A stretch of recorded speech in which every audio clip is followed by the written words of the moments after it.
Hey, thanks for doing this. I'm excited to be in the presence of America's greatness. future pop star here. Yeah.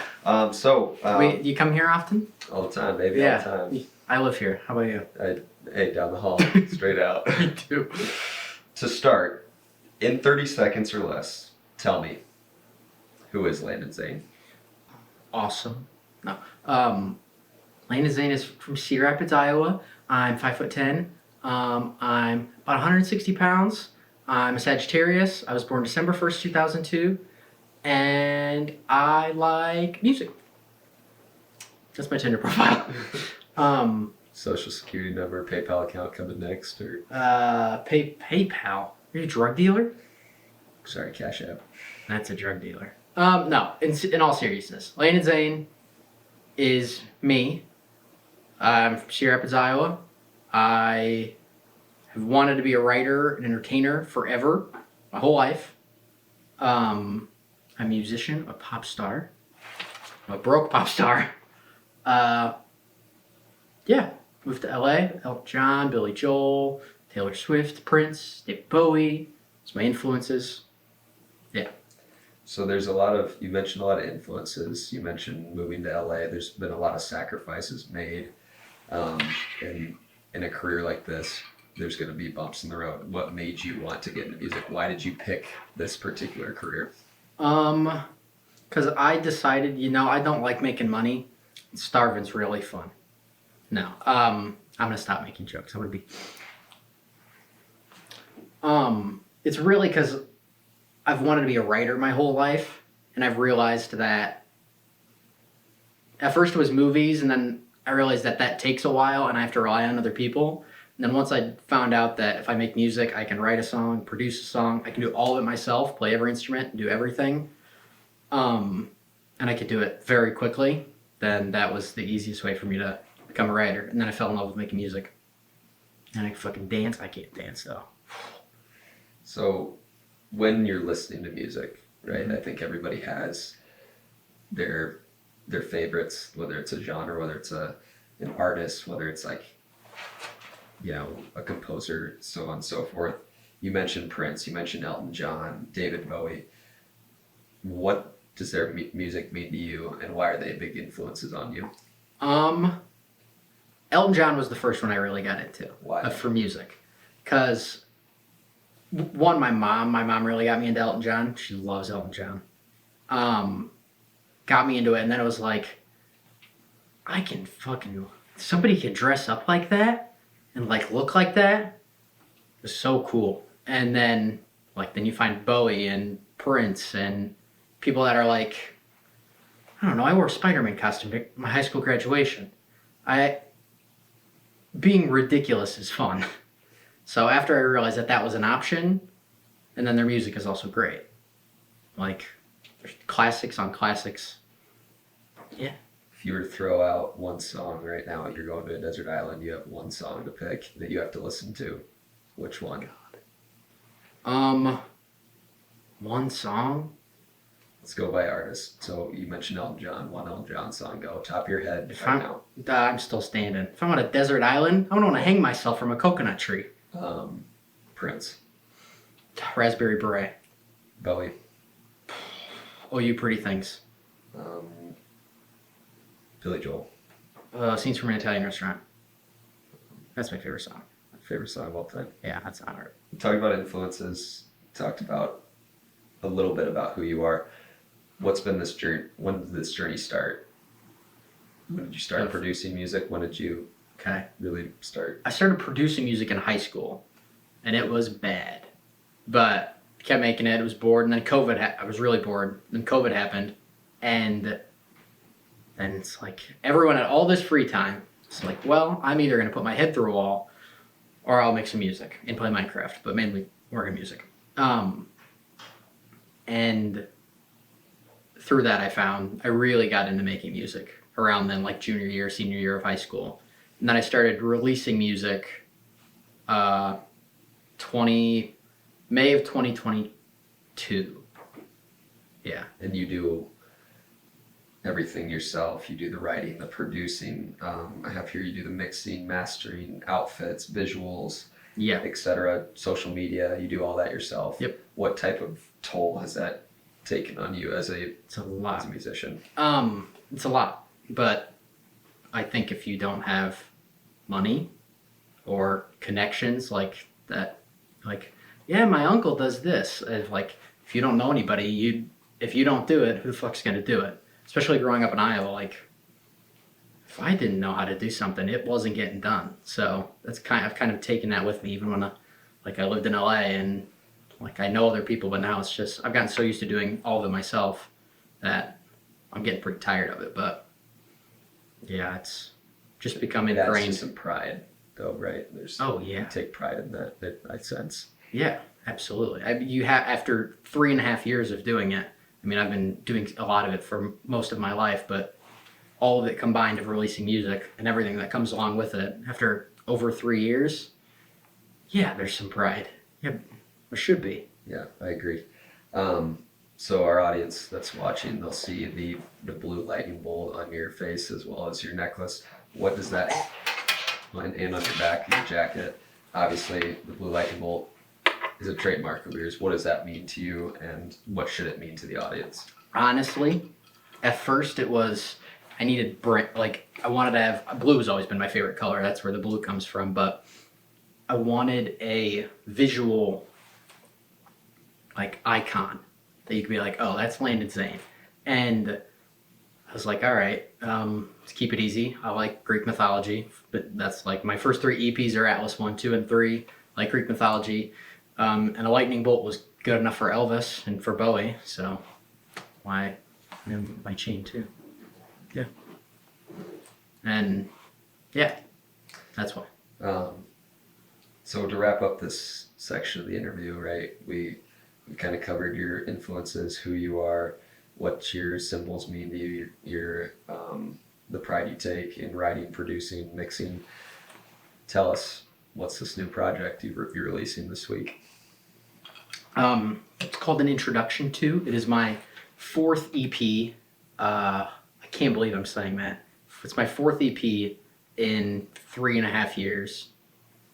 Almost a little more than 3 years. And it is me pushing like everything I was holding myself back from doing. I was like, all right, no more. Doing all of it. And it's my longest project. After it's out, I will have over 30 original songs out, which feels like so much. But yeah, it's my 4th EP. It is out September 19th. I don't know when this comes out, but it's out now or soon or There we go. So you grew up in Iowa, the 319. 319-52404. Yep, the 319. But you spent the last few years in LA. Yeah. Tell me about it. What was that like? Why did you decide to move to LA? I really decided to move to LA, so I moved back. I lived in Texas for 2 years after graduated high school, and then moved back after getting my 2-year degree and went to University of Iowa for like 6 weeks. It was fucking miserable.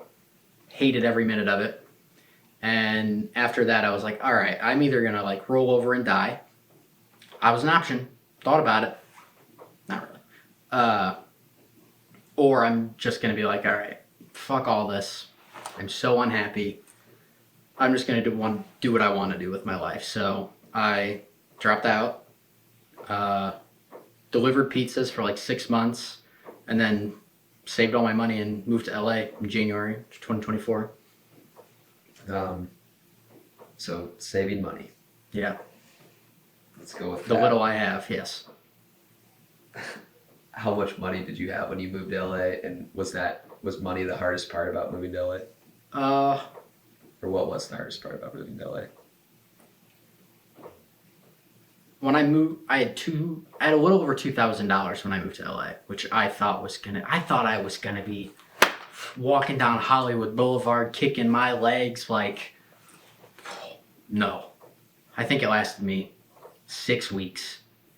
And you asked if money was the hardest part of moving to LA. No.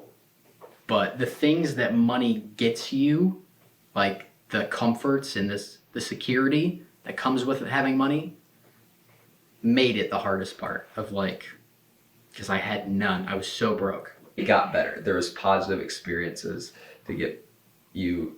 Obviously, enjoyed your time in LA. You talk about it frequently. Mm-hmm. Give me something about a very positive experience in LA. Why should people chase their dreams and move to LA? That's a hard question. It will prove. The reason you should do it is because very quickly you'll know whether or not you want this. Because at the worst of it, when I was in LA, the hardest it ever got was I was eating so infrequently, like once every day or two, every few days, and not even that much, because I had no money. And I was having to take my Adderall from when I was in college, so it would give me enough energy to stay awake to keep working. And I had such bad stomach cramps from having only eaten a few thousand calories in a week, and it would make the stomach cramps go away, and it would make me less hungry. But then, obviously, I worked more, got better, made more friends, made connections, moved into like a permanent place. The worst it was, I lived in an Airbnb for 6 weeks. That cost me $2,400. That's that's criminal. Yeah, but then moved to a permanent place, got another job, worked, and I was always behind the eight ball. The whole time I lived in LA, I was always one thing away from going wrong, from having to move. But at the time of my life, and I realized how much I'm willing to go through to get what I want. And we are recording this back in the great state of Iowa. Go Hawks. Go Hawks, the Hawkeye State. Why move back? It was the best time of your life. Why move back? Well, you can only miss so many bills. Money talks. Yeah. And yeah. Loudly. And when you don't have it, somehow it gets louder. After I was really stringing along for a while, like kicking the can down the road, paying one bill, skipping 1 month to pay it twice the next month, and that worked for a while. And then in May, in the span of like 2 weeks, I was cooking. I thought the EP was going to be done. I thought everything was working out. I was on hometown radio station, Z102.9, shout out. Then I lost my job. The same day I was on the radio, lost my job. Then my grandpa was he was not passing away, declining, and then he passed away like a week later. And it's one of my best friends. And like between that, bunch of other stuff, already having like no money, I remember my landlord and his family, shout out Rajiv, love you guys. They like every once in a while they'd come bring me food because they knew I could hardly afford that much food. And it got better than like eating once every day or two, but it was still very tight. So after all that happened, I was like, all right, I could either really struggle. Like next step was like car gets repossessed, like bad, or I can move back and figure out what to do next. I want to pivot. Pivot. Talk a little bit about an introduction to. Let's do some promo. So your new project, an introduction to, comes out September 19th. Mm-hmm. Friday. Friday. Yeah.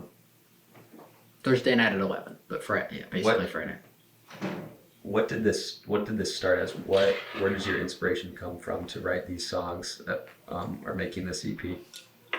Originally, I found a video of it because I have all these videos of me making and talking about my life and everything I've gone through. And I remember it was end of November last year. I was like sitting talking to the camera and going, I'm going to spend the next 6 weeks and I'm going to make one more EP before I make my album. That was 9 months ago, 10 months ago. So I thought it was going to take me 6 weeks. It was going to be very bare bones, like focus on the songs, do one more EP and then start making my debut album, and then that didn't happen. I had a terrible holiday season, so that got kicked down the road. And then in January, LA almost burned to the ground. And then I finally started really working on the EP. Well, I thought it was, I worked so hard on it. There's videos of me like 3 or 4 hours just like playing everything. And I thought I was going to be able to get it done in 6 weeks. And then February is when I really started. And it was mid-March, and then it was April, and it was May, and then everything fell apart. And then before I knew it, I finished it in August. And I had gone through forest fires, losing more jobs, no money, moving back to Iowa, like losing my grandpa, all this stuff. And it spiraled into this project of like, I'm gonna try it. It went from this bare bones of just make the songs to it turned into, I'm going to make 6 songs that are experiments of things I want to try before I go and make my debut album. And what I hear you saying is the process maybe didn't go as planned. You persevered. The EP wasn't maybe originally what you thought it was, but now it's something you're really proud of.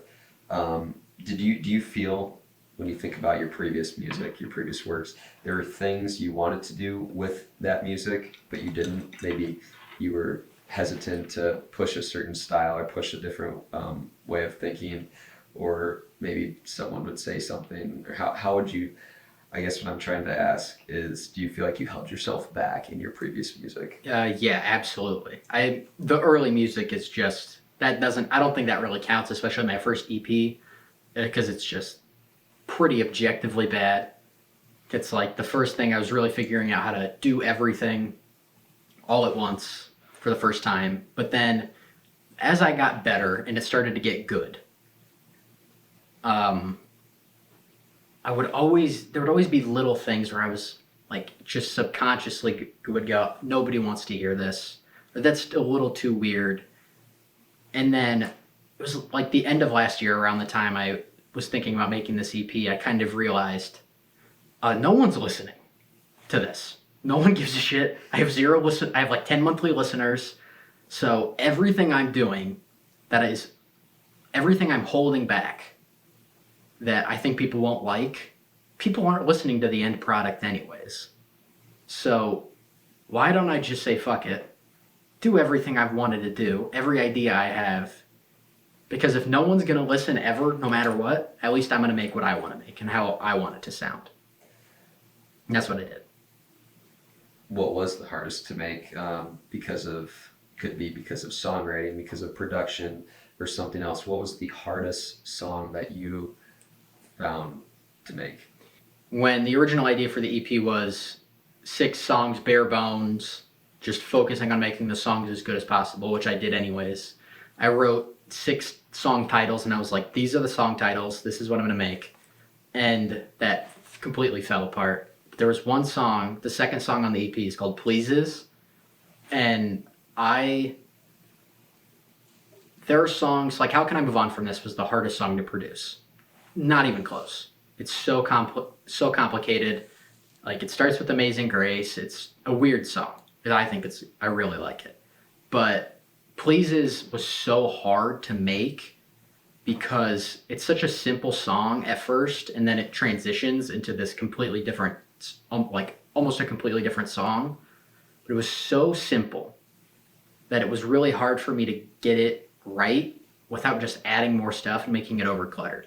Like, it's a very basic song. It's just, the chords don't change. It's just a groove. It was really hard to get right, and I almost scrapped it many times. But I'm very glad I did, because one of my favorite moments on the EP is in Pleases. Okay, we're going to play a segment called Song Superlatives. Okay, I'm going to say a word. You say the song that comes to mind. Okay. Okay, first word. Favorite. How Can I Move On From This? Underrated. That Feeling. Most meaningful to you. Torn Pages. We talked about challenging. Let's do a song to blow up? What do you think? Yeah, everything you wanted. Everything you wanted. You have 6 songs on the EP. Yeah. Now we're talking about promo. We're talking about your visuals, the work that you have to put in. In my notes here, I have that you're shooting 6 videos for your EP. Tell us, what are those 6 videos, and frankly, how are you going to manage that all by yourself? Second, what's the quote? I'll take the second first. Okay. I don't know. Not a clue. I'm not sleeping. A lot of coffee. But I'll figure it out. It's another one of those things of like, if it's up to me, I'm gonna figure out how to do it. But the 6 music videos, so Everything You Wanted has a music video already. I shot it with some of my friends in LA. It is, in terms of the visuals for the EP, it is the only thing that other people helped me with, but everything else I did myself. So Everything You Wanted has a music video that came out when the single came out, but the other 5 songs, Pleases, how's it go? Pleases, How Can I Move On From This, Again and Again and Again, That Feeling, and then Torn Pages are all getting their own music videos. And they'll come out, the EP comes out September 19th, and then every Thursday after that, so the 25th, the 2nd, the 9th, 16th, and Math, 23rd, something like that. A music video will drop for every song after that. Of October. Yeah. So mark your calendars, something to look forward to. Yeah. It's going to be a lot of work. You also have an up-and-coming mockumentary and documentary. Yeah. Your mockumentary is titled The Door. Mm-hmm. Expand. So when I shot the album cover, I had the outfit. I ended up looking like Willy Wonka. The original intent was that I look like a circus ringmaster, but it didn't quite get there. But it's still a cool outfit. But I shot the cover art here in our apartment, and it's like, all right, what do I have? So, like, thinking of ideas, and then there's a door down the hallway that it's like, all right, I can shoot this, like have me reaching out towards the audience and inviting them into the door. So I was like, I'll have the door open and make this weird space theme on the inside of the door. And it turned out really cool. It's one of my favorite cover arts I've ever made. Probably my favorite, actually. But when I was thinking of ideas to help promote it and extend the release of the EP, I came up with the idea of making a mockumentary about how I was making it in like some sci-fi. I'm still planning out the actual story for the mockumentary, but like some sci-fi story of I go crazy and then I walk through the door at the end of the mockumentary or something like that. I don't know. That might not be the ending. I haven't figured it all out yet, but I liked the idea and it felt very full circle for me because for years I've said the second the music industry cracks the door for me, I'm kicking it down. And it didn't even cross my mind until I had already come up with this idea for the door. So it felt very full circle. Like, it was cool. Documentary. Before, after mockumentary? After. So mockumentary comes out first, still in the production stages of that. Documentary, what can I expect when I'm watching a Landyn Zane documentary? How do you have the footage? How you choose what footage to include? Just what is a Landyn Zane documentary going to look like? Oh, I cry a lot because I'm a bitch and I cry often. A lot of crying. It's been a rough year. It's going to be not just the making of the EP. You'll see me working on songs that aren't even on the EP. In the process of going through all of it, but everything I went through from the footage at the end of November last year where I was like, I'm going to take the next 6 weeks and make this EP. And then how it turned into like 10 months it took to finish it. And everything that happened, not just with the music, but like in my life and the cost of doing all this and how stressful it is at times. And I don't know. I'm hoping the EP hasn't come out yet, so I'm hoping there's a little happy, nice bow we put on the end of it. Cherry on top, as they say. Yeah. So we've talked music videos, we've talked EP, we've talked mockumentary, documentary, we've talked some background. What else are you doing to grow your audience, promote the EP? I know that you have, you could do a shameless plug. You have your fan mail letter. Yeah. What else? Social media is obvious. It's commonplace now. You have to. But the other thing I'm doing, I had the idea of, like writing fan letters, like building, like getting my real dedicated audience and like sending them each handwritten letters, because I think social media can be very impersonal, and the idea of sending them letters felt very cool, and like a way I can like get closer with my audience and hopefully like bring them together and build a little community. What's your community called? The Zaniacs. It's so stupid, but it's so clever to me. You have a lot on your plate. Financially, this is an industry that takes a lot of work. You admittedly and very outwardly say that you are broke. So, hell fucking yeah, I'm broke. You're doing all these videos, you're doing all these different side projects on top of the music. How are we making this work? How is the money being stretched? I discovered that people will buy pictures of Hole online, so I've been doing that. Along with that, I have hairy feet, so some feet pics, but mainly saving money. I very rarely, like, I don't splurge, don't go out. Records are the only thing I'll really buy outside of music. I'm eating out less, and then, I don't know. It's like the past year and a half, especially since moving to LA, it's been like, all right, if I'm going to do this, put myself at complete financial, like, risk to completely fall apart. After a while, you're like, made it this far. Let's hope we can just keep kicking the can down the road. And then hopefully eventually something sticks. And yeah, it's what you got to do. If you don't have familial, if you're not a Rothschild or like fucking Vanderbilt or part of Hollywood, born into it, it's what you got to do. Has anyone ever reached out to you about like a manager, a label, something like that? I mean, you've clearly proven that you will do what it takes to be successful, and everything you've gone through and how you were. By the way, I'm not selling pictures of Hole. I thought I should clarify. And with how you've completed all these projects, it's just you, to clarify. Yeah. No one else. No. And no one really has ever reached out. The only time that's happened is a few weeks ago. A label did reach out to me about working with me, which would have been cool.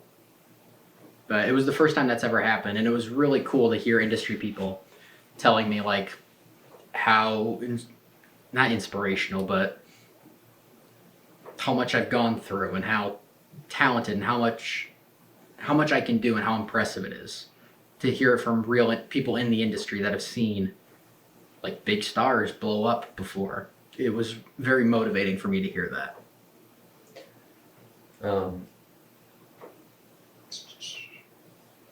Goal setting. I mean, we're coming to the end of 2025. New year comes up. What is your goal for yourself, your EP's release, for 2025 and beyond? What's next? My goal for till the end of the year is I want to get a manager.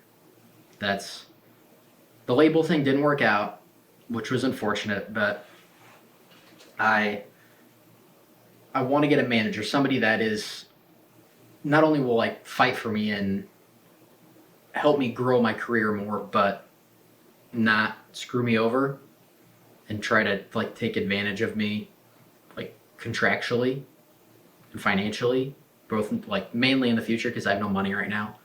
But that's my goal, is to get a manager on my own terms, and like to build my audience more. Because social media is like TikTok is apparently not going away anymore. We'll see how that plays out, but